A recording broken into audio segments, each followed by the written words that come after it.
नमस्कार, भारत बुलेटिन में आपका स्वागत है। मैं हूं आपके साथ अंकिता। चलिए बढ़ते हैं खबर की ओर। टीकमगढ़ जिले में किसानों से ठगी करने वाले 4 समिति प्रबंधक हुए सस्पेंड। टीकमगढ़ जिले भारत बुलेटिन की खबर का हुआ असर। हमने 2 दिन पहले खबर दिखाई थी और टीकमगढ़ जिले की प्रभारी मंत्री से सवाल किए थे कि टीकमगढ़ जिले के सभी 59 उपार्जन केंद्रों पर किसानों से साथ छलावा किया जा रहा है,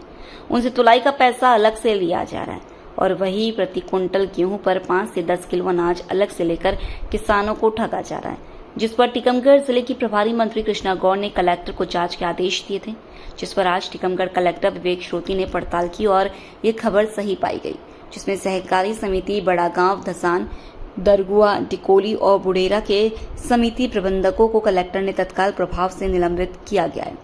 जिसमें ऋषभ जैन, स्मिता हिरवार, पुष्पेंद्र जैन और आशाराम लोधी को सस्पेंड किया गया है। किसानों से ज्यादा अनाज लेने और उनसे तुलाई। टीकमगढ़ जिले में मध्य प्रदेश सरकार द्वारा जो ये गेहूं के उपार्जन की व्यवस्था की गई है, उसमें पूरा प्रयास ये किया जा रहा है कि हमारे जो कृषक भाई हैं, जिन्होंने अथक परिश्रम से गेहूं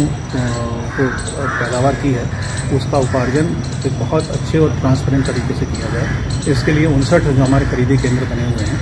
उन सभी में किसानों के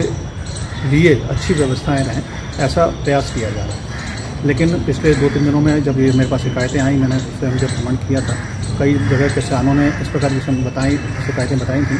कि उनके साथ जो है वहाँ पर व्यवस्थाओं में कमी है, तुलाई के लिए पैसे लिए जा रहे हैं। इस प्रकार की जब जानकारी आई तो मैंने दलों का गठन किया था और मुझे 2 दलों से जो टीम थे उनकी तरफ से शिकायतें की जाँच की रिपोर्ट प्राप्त हुई है और उसमें कुछ शिकायतें प्रमाणित पाई गई हैं। उसको देखते हुए 4 जो हमारे खरीदी केंद्र हैं, जिसमें कि हमारे प्रबंधक जो उसको देख रहे थे, उन सबको निलंबित करने का मैंने निर्देश दे दिया। उनकी निलंबन होने के बाद वहाँ की व्यवस्थाएं चलती रहें, इसके लिए तत्काल ही आज सुबह से ही उसमें तैयारी की गई है और कहीं पर कोई काम बाधित ना हो। और दूसरे प्रबंधक जो हैं उसके वैकल्पिक रूप से उनको मैंने प्रभार इंचार्ज के रूप में नियुक्त कर दिया है और हम कोशिश कर रहे हैं और मैसेज बिल्कुल क्लियर है कि आगे भी किसी भी केंद्र से यदि कोई भी शिकायत प्राप्त हुई, मूल रूप से जो शिकायतें प्राप्त हो रही थी वो ये आ रही थी कि बुंदेलखंड क्षेत्र भारत के सबसे ज़्यादा पिछड़े 2-3 इलाकों में से एक है।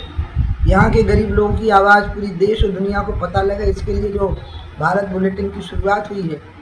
इसमें मैं चाहूँगी कि शायद ये करेंगे भी कि मुख्यतः यहीं पर अपने आप को केंद्रित करें और सबका ध्यान आकर्षित करें यहाँ की गरीबी, भूखमरी और बेरोजगारी की तरफ। इसके लिए भारत बुलेटिन का जो गठन हुआ है, इन लोगों ने जो बनाया है, इसका मैं बहुत बहुत शुभकामनाएं और आशीर्वाद देती हूँ कि खूब आगे बढ़े और ये सबकी खबर को पहुँचाए शासन और प्रशासन।